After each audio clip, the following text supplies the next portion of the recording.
നോട്ടുമാറ്റത്തെ തുടർന്നുണ്ടായ റവന്യൂ നഷ്ടം പരിഹരിക്കാൻ കേന്ദ്ര സഹായം വേണമെന്നാവശ്യപ്പെട്ട് സംസ്ഥാനങ്ങൾ ധനമന്ത്രാലയത്തെ സമീപിച്ചു. 30 മുതൽ 40% വരെ സാമ്പത്തിക നഷ്ടം വരുമാനത്തിൽ ഉണ്ടാകുമെന്ന് സംസ്ഥാനങ്ങൾ ചൂണ്ടിക്കാട്ടുന്നു. BJP ഭരിക്കുന്ന സംസ്ഥാനങ്ങളും പരാതിയുമായി എത്തി. 500, 1000 നോട്ടുകൾ പിൻവലിച്ചുകൊണ്ടുള്ള പ്രധാനമന്ത്രിയുടെ പ്രഖ്യാപനം വന്ന നവംബർ 8-ന് ശേഷം റവന്യൂ വരുമാനത്തിലുണ്ടായ നഷ്ടത്തിന്റെ കണക്കുകൾ വിവിധ സംസ്ഥാനങ്ങൾ ധനമന്ത്രാലയത്തിന് നൽകി. ഇതുപ്രകാരം ഓരോ സംസ്ഥാനത്തിനും ശരാശരി 30 മുതൽ 40% വരെയാണ് ഇടിവ്. വരുമാനത്തിന്റെ 80% കൈയാളുന്ന വാറ്റിനത്തിലാണ് സംസ്ഥാനങ്ങൾക്ക് വൻ നഷ്ടമുണ്ടായിരിക്കുന്നത്. നോട്ടുമാറ്റം സാമ്പത്തിക മേഖലയെ തകർത്തു. സാമൂഹ്യ സുരക്ഷാ പദ്ധതികൾക്ക് വകയിരുത്താൻ തുകയില്ല.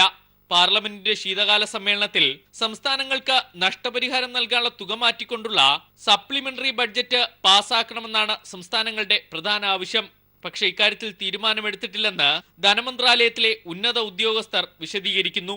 തെലങ്കാന സംസ്ഥാനം നൽകിയ കണക്ക് പ്രകാരം ഈ മാസം മാത്രം 3000 കോടി രൂപയുടെ റവന്യൂ നഷ്ടമുണ്ടായി. ആന്ധ്രാപ്രദേശ് സർക്കാരും സമാനമായ കണക്കാണ് സമർപ്പിച്ചിരിക്കുന്നത്. വരുമാനത്തിന്റെ ഏറിയ പങ്കിൽ ലഭിക്കുന്ന മദ്യവിൽപ്പന 80% തകർന്നതായി ആന്ധ്രാപ്രദേശ് വ്യക്തമാക്കുന്നു.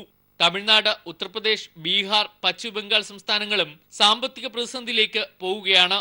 BJP ഭരിക്കുന്ന ഹരിയാന, മധ്യപ്രദേശ്, ജാർഖണ്ഡ് സംസ്ഥാനങ്ങൾ നൽകിയ കണക്ക് പ്രകാരം ആകെ വരുമാനത്തിന്റെ 20 മുതൽ 30% വരെ സാമ്പത്തിക നഷ്ടമുണ്ടായിരിക്കുന്നു. ജീവനക്കാർക്ക് ശമ്പളം നൽകാൻ പോലും പ്രതിസന്ധി നേരിടുന്നുണ്ട്. തൊഴിലുറപ്പ് പദ്ധതികളും വയോജന പെൻഷനുകളും നൽകുന്നത് മുടങ്ങും. ഡോളറിനെതിരെ രൂപയുടെ മൂല്യമിടിഞ്ഞത് രാജ്യത്തെ വ്യവസായ മേഖലയെയും ബാധിച്ചിട്ടുണ്ട്. Santhosh സർലിംഗ്, news bureau, Delhi. അസാധുവാക്കപ്പെട്ട നോട്ടുകൾ മാറ്റിവാങ്ങുന്നത് റിസർവ് ബാങ്ക് വഴി മാത്രമാക്കിയ കേന്ദ്ര സർക്കാർ നടപടിക്കെതിരെ എതിർപ്പുകൾ ശക്തമാകുന്നു.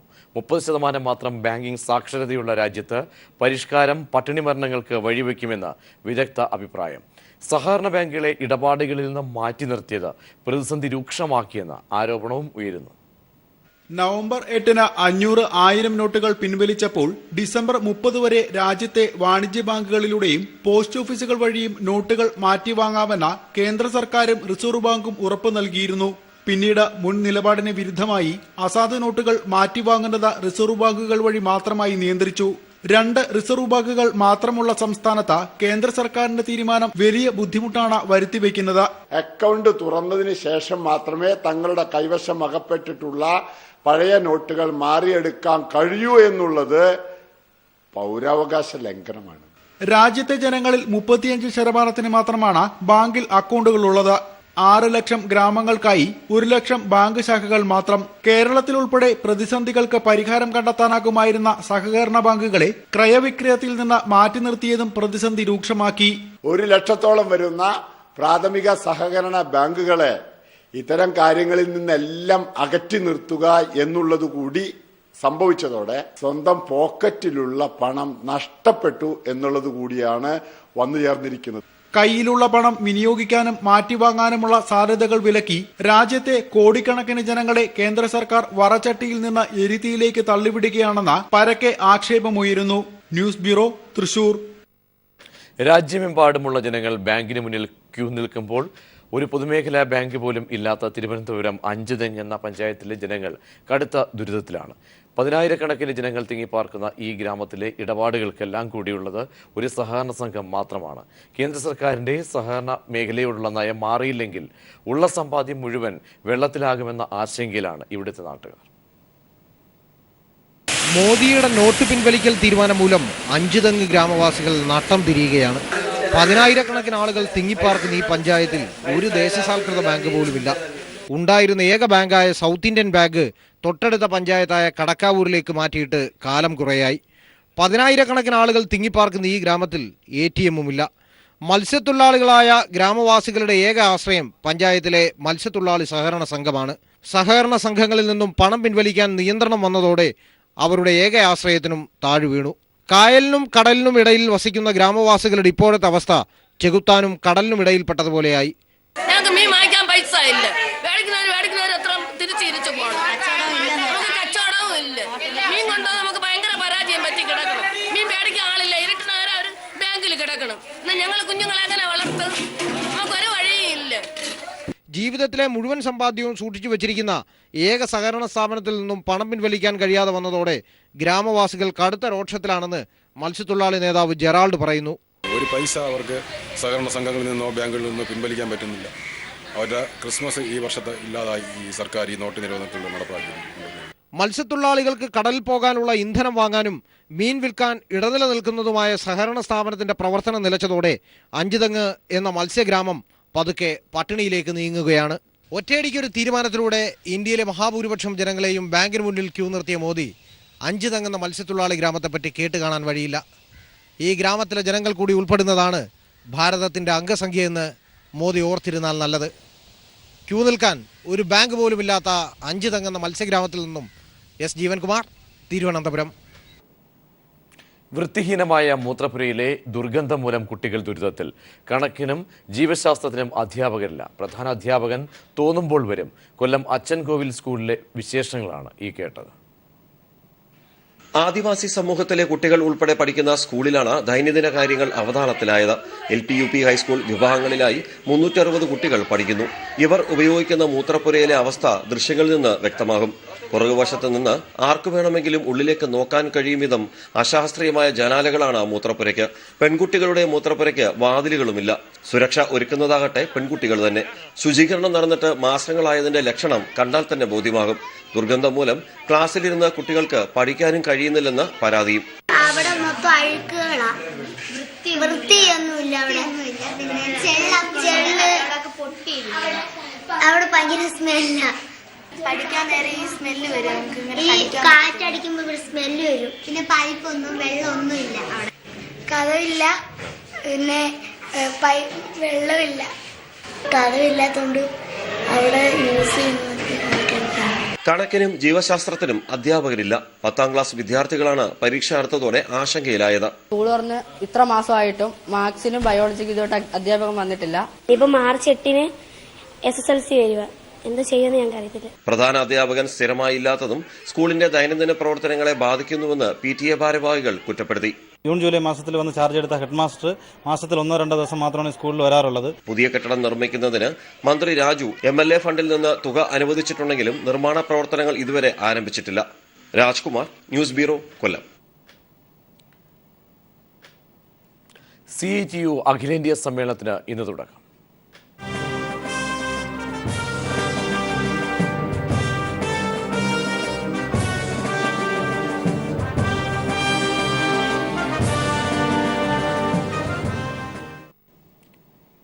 CITU 15ാമത് അഖിലേന്ത്യാ സമ്മേളനത്തിന് ഇന്ന് ഒഡീഷയിലെ പുരിയിൽ തുടക്കമാകും.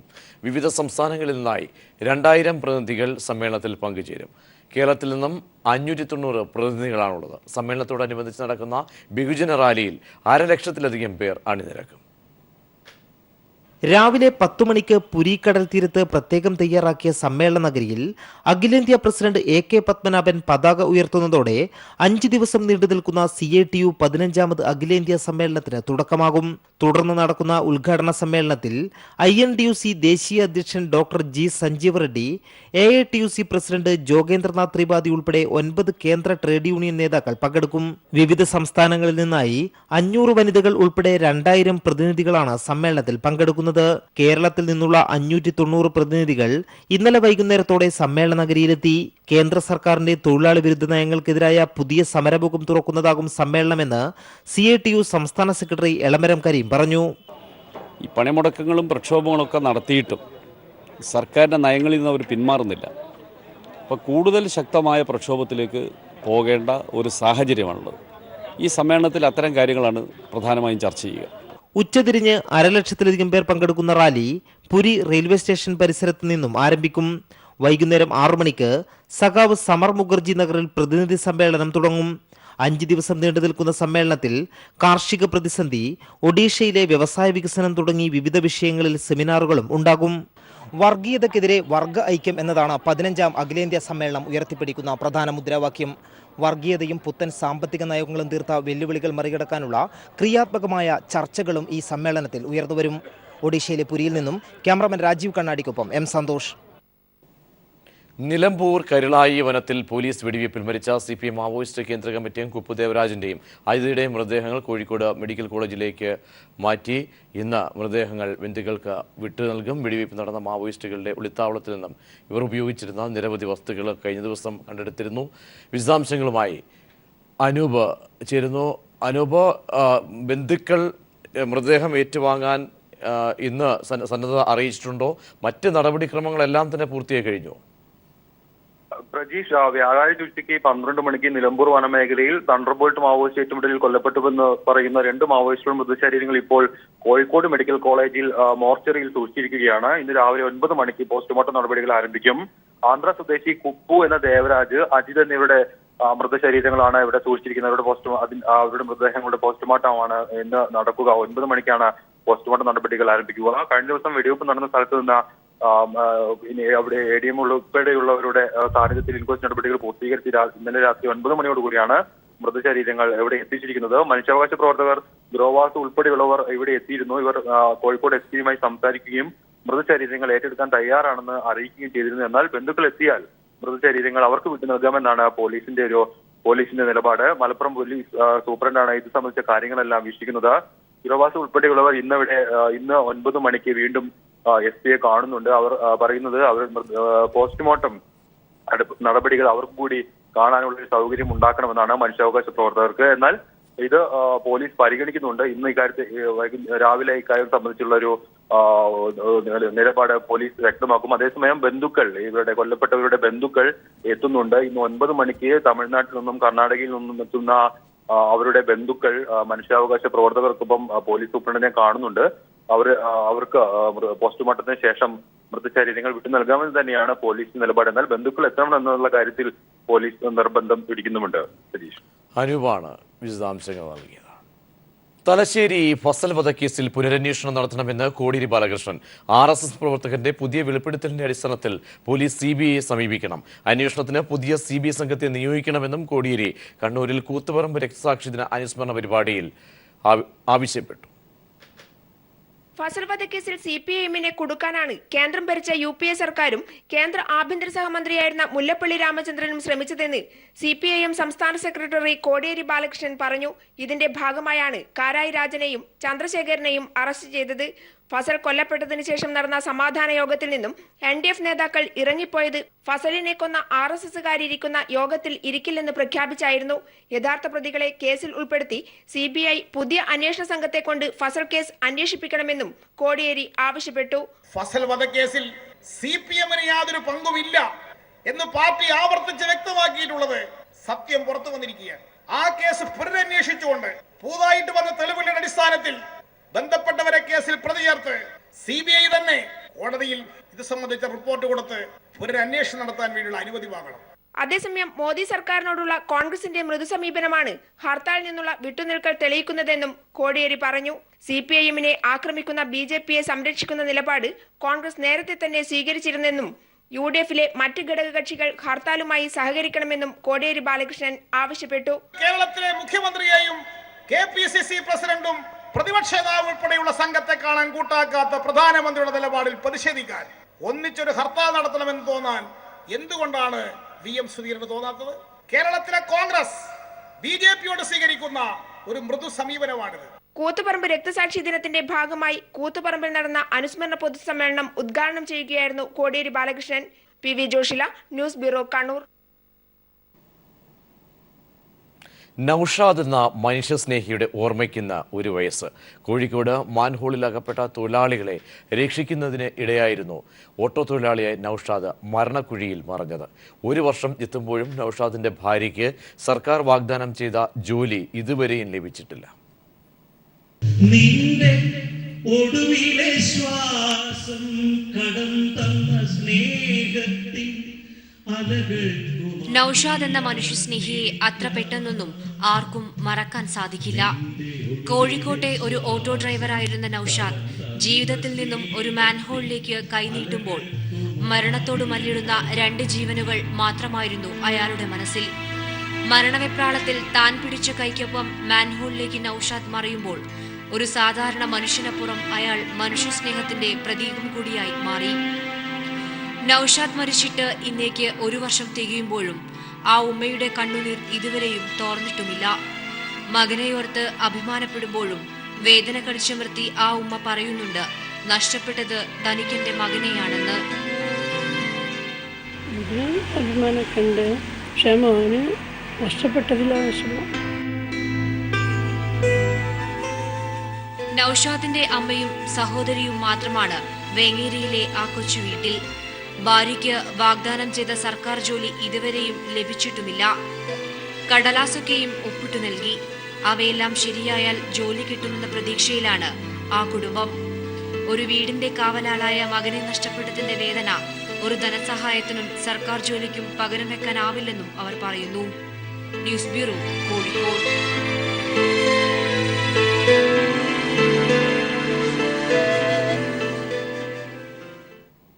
മന്ത്രി ജി സുധാകരൻ ഗതാഗതത്ത് ടി പത്മനാഭനെ സന്ദർശിച്ചു. വർഷങ്ങൾ പഴക്കമുള്ള സൗഹൃദം പുതുക്കാനായിരുന്നു സുധാകരന്റെ സന്ദർശനം. മലയാളത്തിന് നല്ല കഥകൾ മാത്രം സമ്മാനിച്ച കഥാകാരൻ ടി പത്മനാഭൻ ഇന്ന് ഏറെ സന്തോഷത്തിലായിരുന്നു.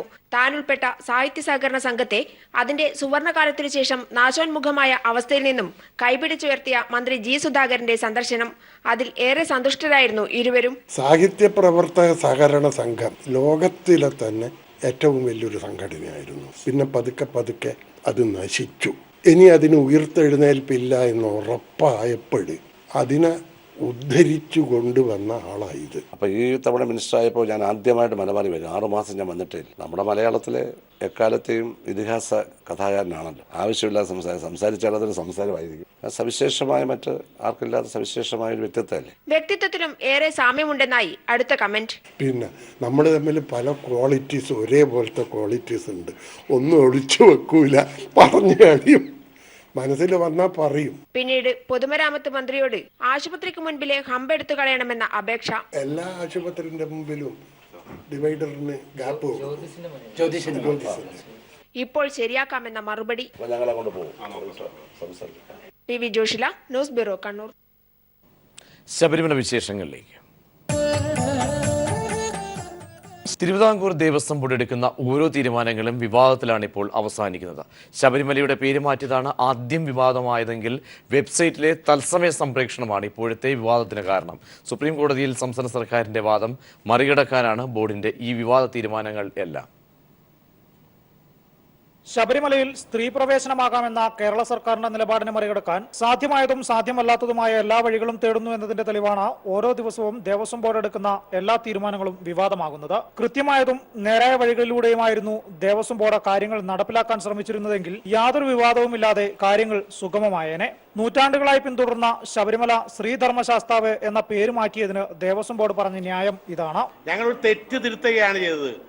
ദേവസ്വം ബോർഡിൽ കഴിഞ്ഞ കുറെ കാലങ്ങളായി ഉണ്ടായിരുന്ന ഒരു തെറ്റ് തിരുത്തി, ഞങ്ങൾക്ക് തെറ്റായി തോന്നിയ ഒരു വിഷയം ഞങ്ങൾ തിരുത്തി. പേരുമാറ്റിയ വിവാദ തീരുമാനം നിയമവിദഗ്ധർക്ക് പരിശോധിക്കാൻ വിട്ട ശേഷം ദേവസ്വം ബോർഡ് അടുത്ത തീരുമാനമെടുത്തു. പുതിയ പേരിൽ അയ്യപ്പന് സ്വന്തമായ ഒരു വെബ്സൈറ്റും ഫേസ്ബുക്കും യൂട്യൂബും, ഇതൊന്നും പോരാഞ്ഞിട്ട് ട്വിറ്റർ അക്കൗണ്ടും.